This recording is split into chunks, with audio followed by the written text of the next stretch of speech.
Documento 60. Urantia durante la era primitiva de la vida terrestre. La era de la vida marina exclusiva ha llegado a su fin.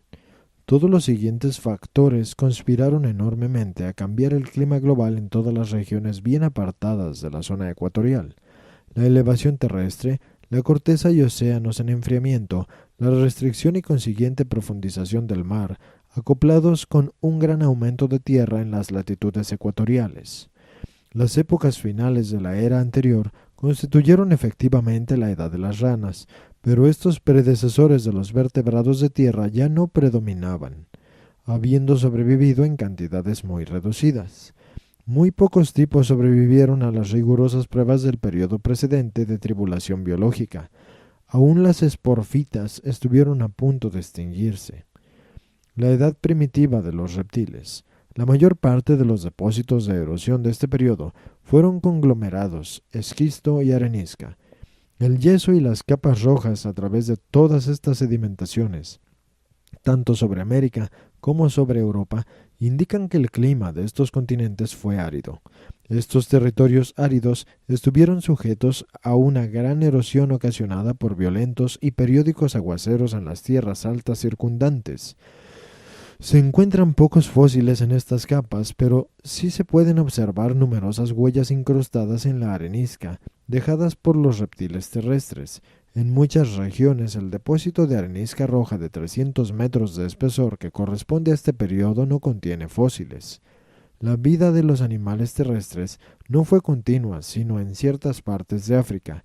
Estos depósitos varían de 1000 a 3000 metros de espesor y llegan hasta 5400 metros en la costa del Pacífico.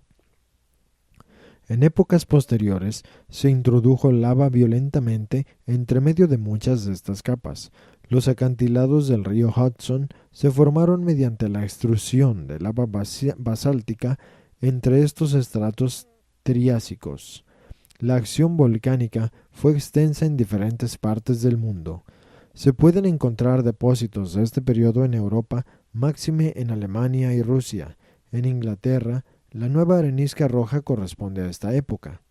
La caliza se asentó en los Alpes meridionales a consecuencia de una invasión marina y presentemente se puede observar a manera de muros peculiares, picos y pilares de caliza dolomítica propios de esas regiones.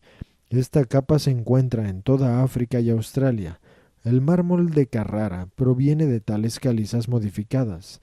Nada de este periodo se encontrará en las regiones australes de Sudamérica, pues aquella parte del continente permaneció sumergida y por consiguiente no presenta más que un depósito acuático o marino contiguo a las épocas precedentes y subsiguientes. Hace 150 millones de años comenzaron los primeros periodos de vida terrestre de la historia mundial. La vida por lo general no prosperó en gran medida, pero sí prosperó mejor que durante la ardua y hostil etapa final de la era de la vida marina. Al principiar esta era, las partes orientales y centrales de Norteamérica, la mitad septentrional de Sudamérica, la mayor parte de Europa y toda Asia están bien elevadas por encima del agua. Por primera vez Norteamérica se halla geográficamente aislada, pero esto no dura mucho tiempo, ya que el puente terrestre del estado de Bering dentro de poco tiempo vuelve a emerger, uniendo el continente con Asia. Se desarrollaron grandes depresiones paralelas a las costas del Atlántico y del Pacífico en América del Norte. Apareció en Connecticut la Gran Falla Oriental, un lado de la cual llegó con el tiempo a hundirse más de 3 kilómetros. Después, muchas de estas depresiones norteamericanas y muchas cuencas de lagos de agua dulce y salada de las regiones montañosas se llenaron de los depósitos de la erosión. Posteriormente, estas depresiones terrestres rellenas se elevaron considerablemente a causa de los flujos de lava que corrían por debajo de la tierra. Corresponden a esta época los bosques petrificados de muchas regiones. La costa del Pacífico, que solía permanecer por encima del agua durante las sumersiones continentales, descendió con la excepción de la parte sur de California y de una isla grande que existía en aquel entonces en lo que hoy en día es el Océano Pacífico. Este vetusto mar californiano poseía una gran riqueza de vida marina y se extendía hacia él hasta comunicarse con la antigua cuenca marina de la región del Oeste Medio.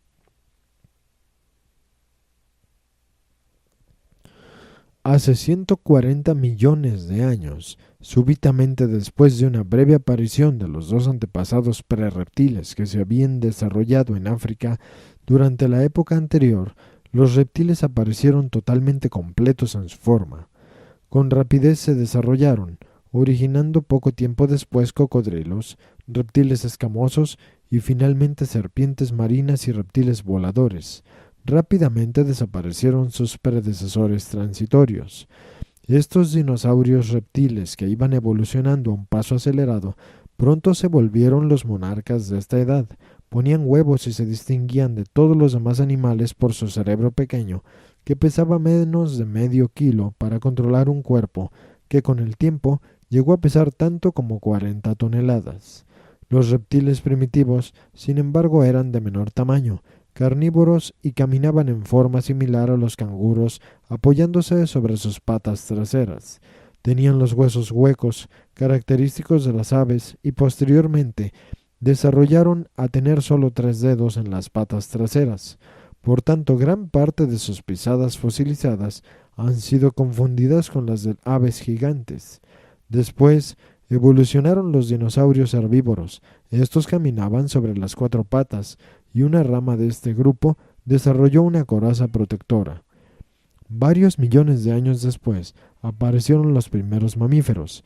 Eran no placentarios y no tardaron en resultar un fracaso rotundo, pues ninguno sobrevivió. Fue este un intento experimental de mejorar los tipos de mamíferos, pero no dio resultado en Urantia. La vida marina de este periodo era exigua, pero mejoró rápidamente con la nueva invasión de los mares, que nuevamente produjo extensas costas de agua poco profundas. Puesto que había más aguas de poca profundidad alrededor de Europa y Asia, se encuentran los lechos más ricos en fósiles por estos continentes. Hoy por hoy, si queréis estudiar la vida de esa edad, no dejéis de examinar las regiones himalayas, siberianas y mediterráneas, así como la India y las islas de la cuenca del Pacífico Austral.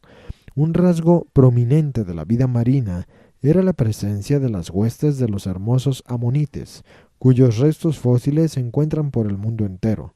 Hace 130 millones de años los mares habían cambiado muy poco. Siberia y Norteamérica estaban unidas por el puente terrestre del estrecho de Bering.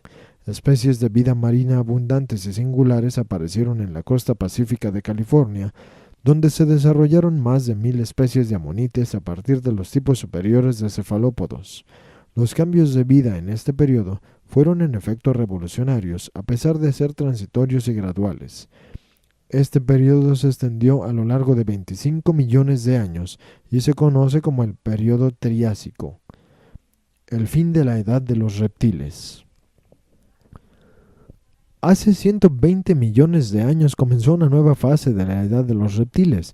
El gran acontecimiento de este periodo fue la evolución y ocaso de los dinosaurios.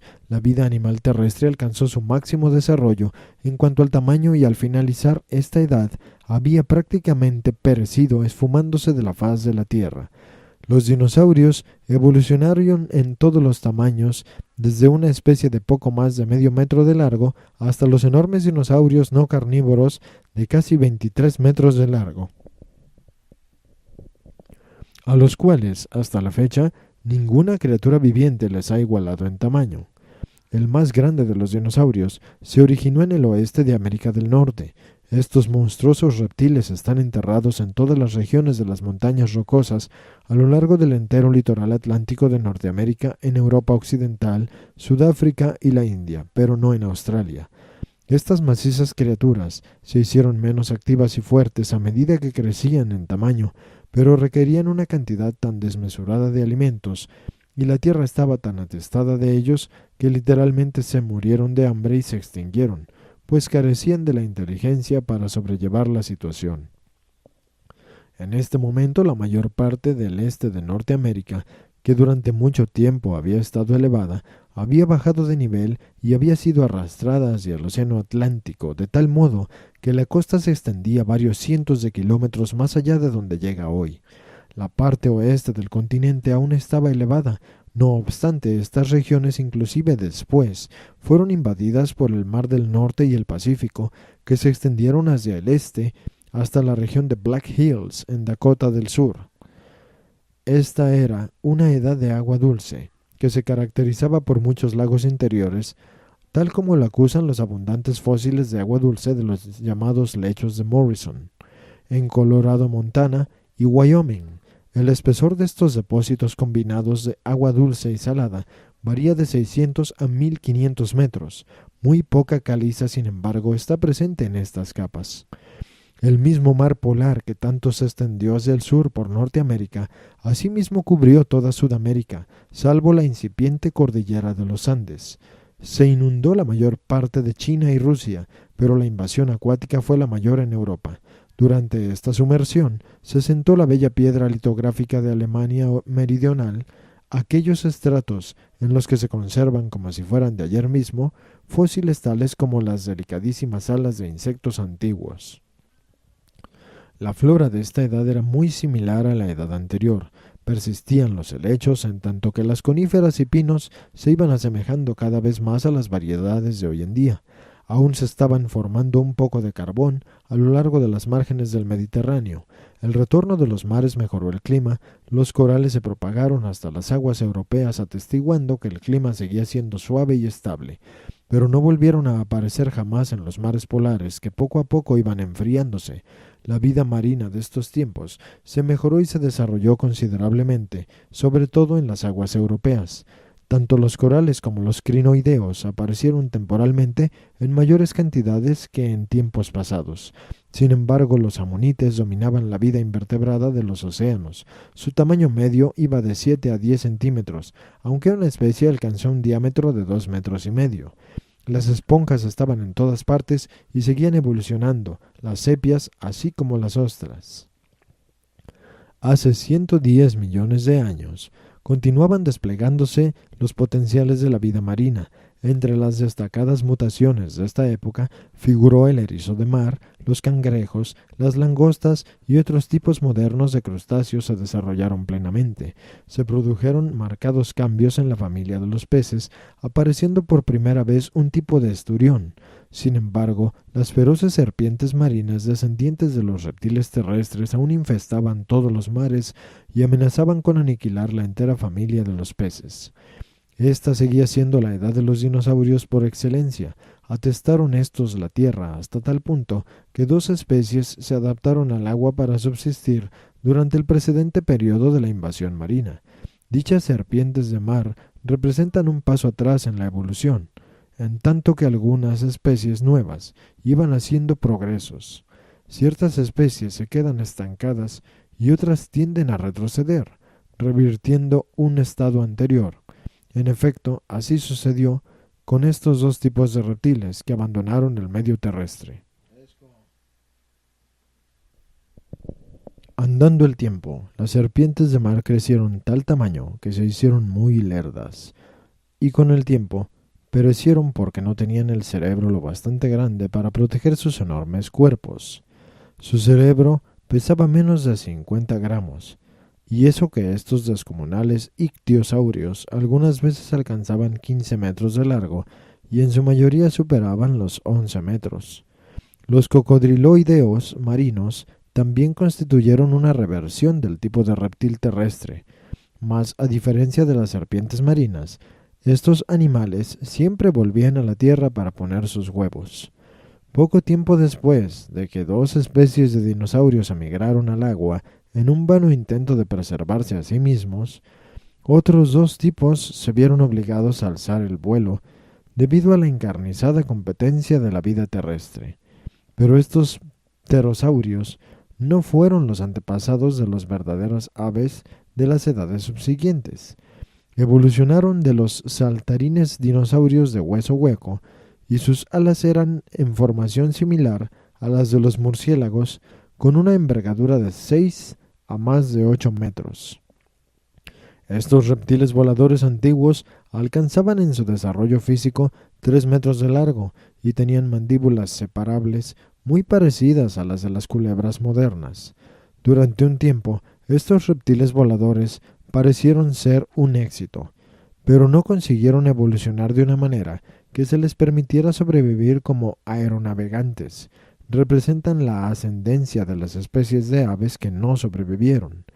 Las tortugas se incrementaron durante este periodo, apareciendo por primera vez en Norteamérica. Sus antepasados llegaron de Asia vía el puente terrestre boreal.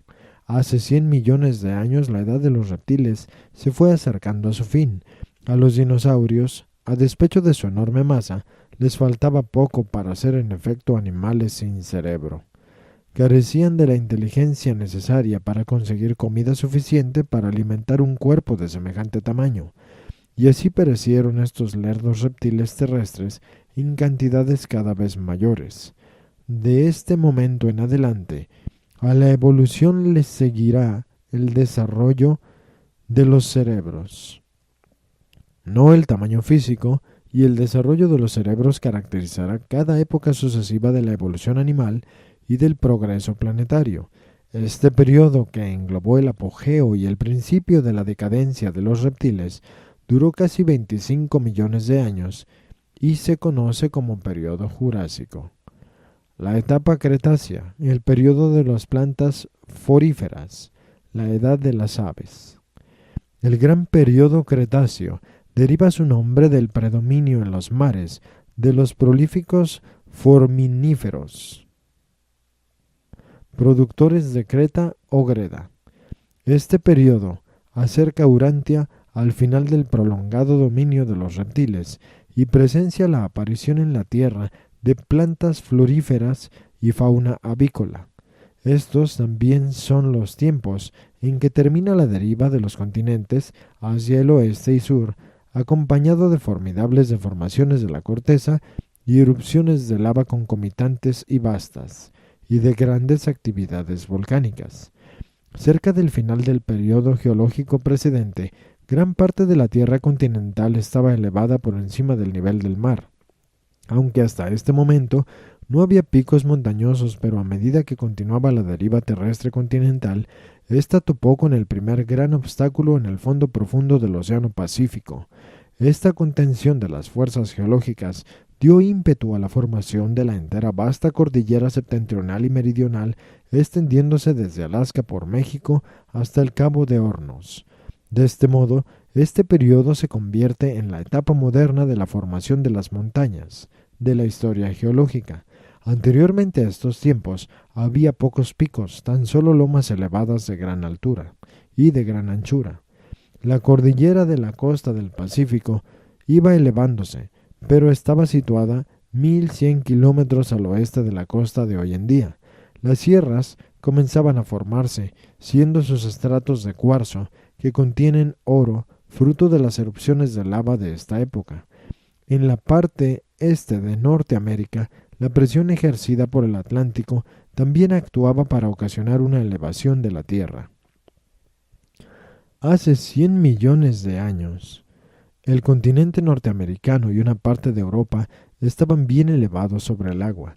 La deformación de los continentes americanos continuó, resultando en la metamorfosis de los Andes de Sudamérica y en la gradual elevación de las planicies del oeste de Norteamérica. La mayor parte de México se hundió por debajo del mar y el Atlántico meridional invadió la costa oriental de América del Sur, alcanzando con el tiempo la costa presente, los océanos Atlántico e Índico. Eran entonces más o menos como lo son hoy. Hace 95 millones de años, las masas terrestres de América y Europa fueron hundiéndose nuevamente. Los mares australes comenzaron la invasión de Norteamérica y paulatinamente se extendieron hacia el norte hasta comunicarse con el océano Ártico, lo cual constituyó la segunda gran sumersión del continente. Al retirarse este mar finalmente, dejó el continente casi como es actualmente. Antes de que comenzara esta gran sumersión, las tierras altas Apalaches del este se habían desgastado casi completamente, bajando hasta el nivel del mar.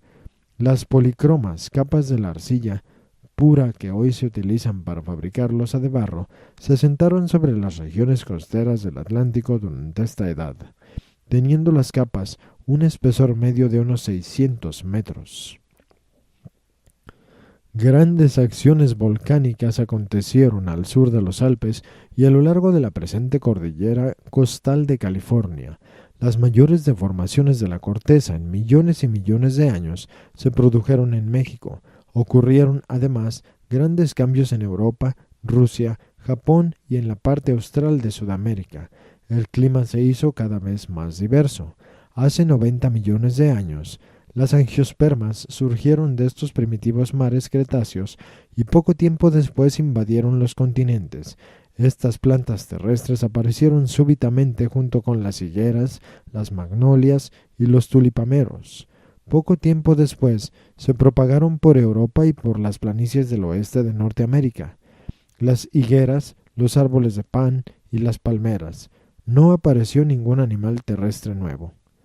Hace 85 millones de años se cerró el estrecho de Bering, acorralando las aguas del Mar del Norte que se venían enfriando.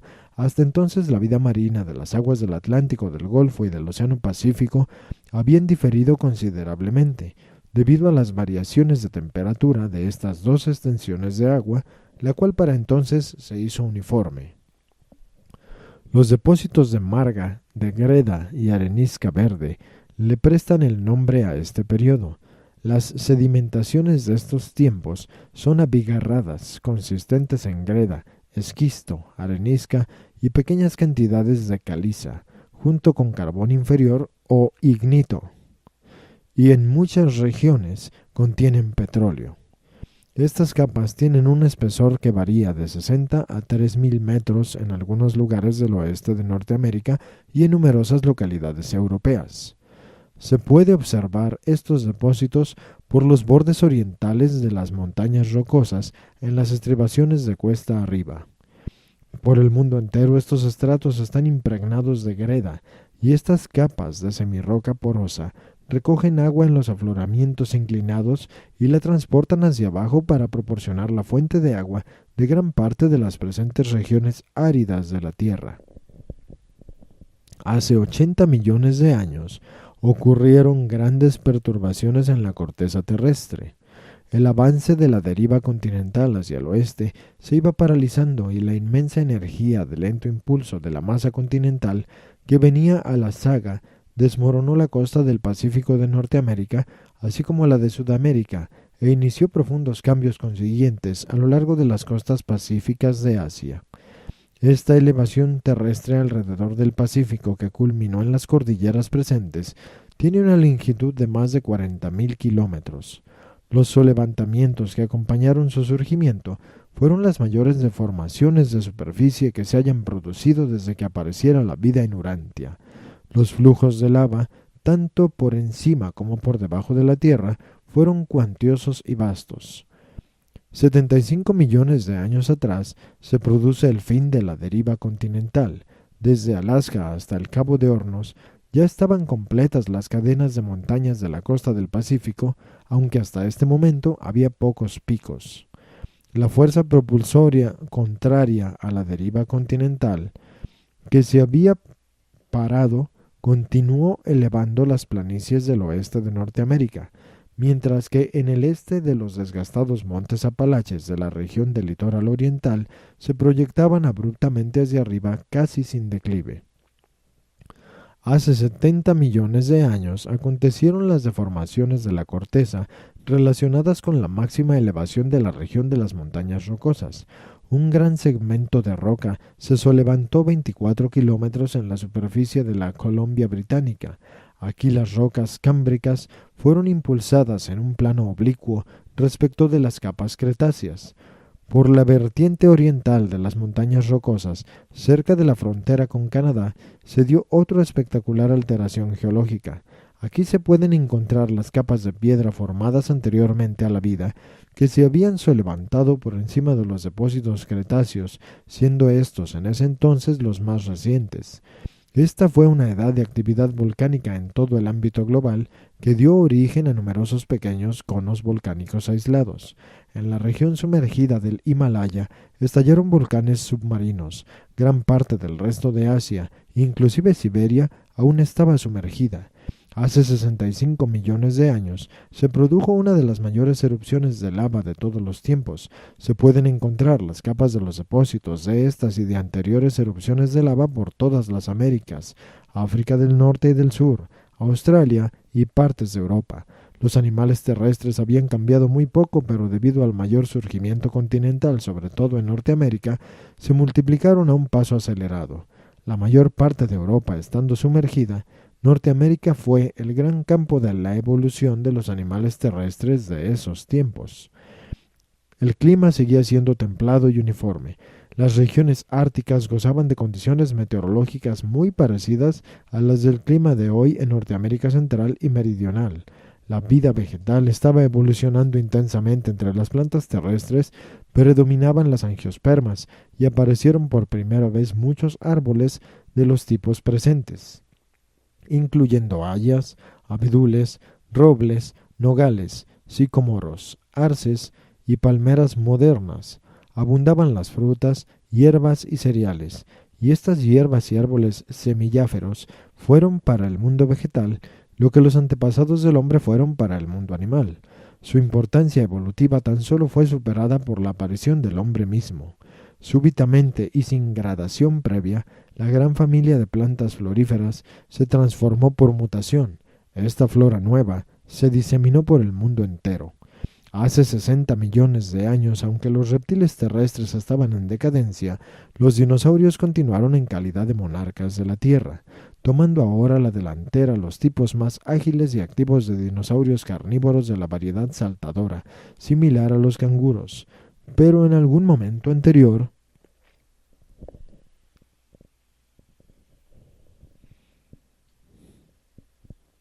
habían aparecido nuevos tipos de dinosaurios herbívoros, cuyo rápido aumento se debió a la aparición de las plantas terrestres de la familia herbácea. Uno de estos dinosaurios herbívoros nuevo era un verdadero cuadrúpedo con 2 cuernos y un crecimiento en forma de capa en los hombros. Apareció un tipo terrestre de tortuga de 6 metros de ancho, además de un cocodrilo moderno y auténticas serpientes del tipo moderno. También se dieron grandes cambios entre los peces y otras formas de vida marina.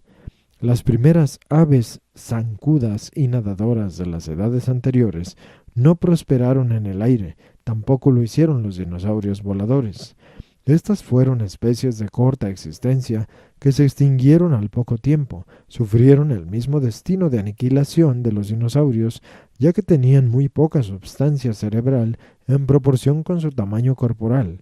Esta segunda tentativa de producir animales que pudieran navegar en los aires fracasó, al igual que el infructuoso intento de producir mamíferos durante esta edad y la precedente.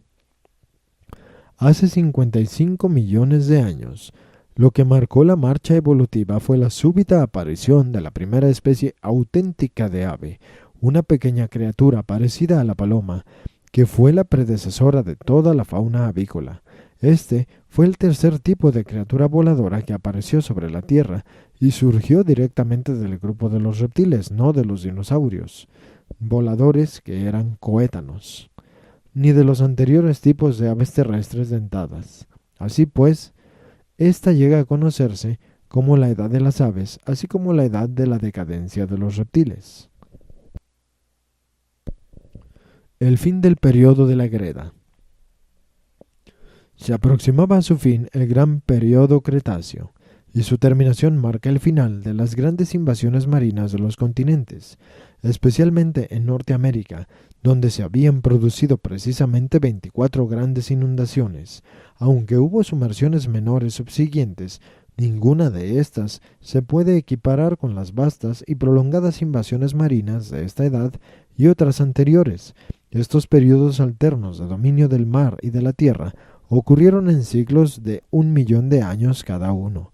Viene dándose un secular ritmo relacionado con este ascenso y descenso del fondo del océano y de los niveles de la Tierra continental. Estos mismos movimientos rítmicos de la corteza continuarán desde este momento en adelante a través de la historia de la Tierra, pero con menos frecuencia y en menor grado. Este periodo también presencia el fin de la deriva continental y la formación de las montañas modernas de Urantia, pero la presión ejercida por las masas continentales y el impulso frustrado de su secular deriva no son los únicos factores que influyen en la formación de las montañas.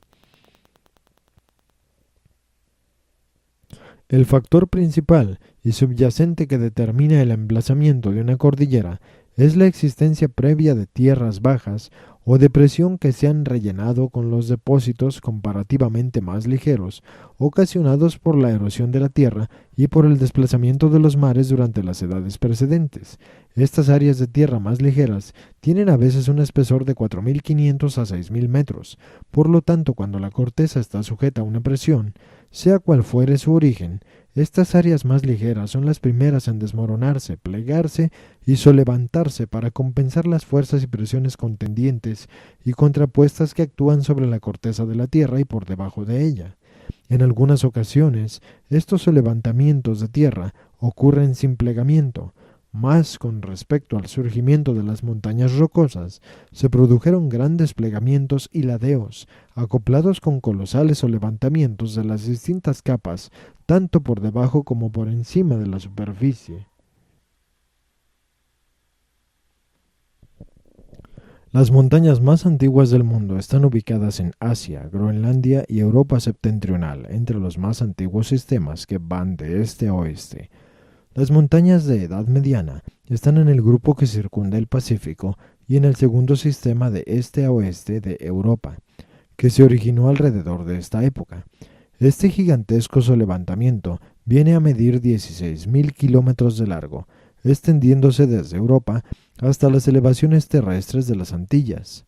Las montañas más jóvenes se hallan en el sistema de las montañas rocosas, donde durante mucho tiempo solo surgieron elevaciones de tierra que fueron cubiertas sucesivamente por el mar. Bien que algunas de las tierras superiores quedaron como islas, posteriormente a la formación de las montañas de edad mediana, se elevó una tierra verdaderamente montañosa que posteriormente quedaría tallada en las montañas rocosas de hoy en día por la artesanía combinada de los elementos de la naturaleza. La región actual de las montañas rocosas de Norteamérica no es la elevación original de la Tierra.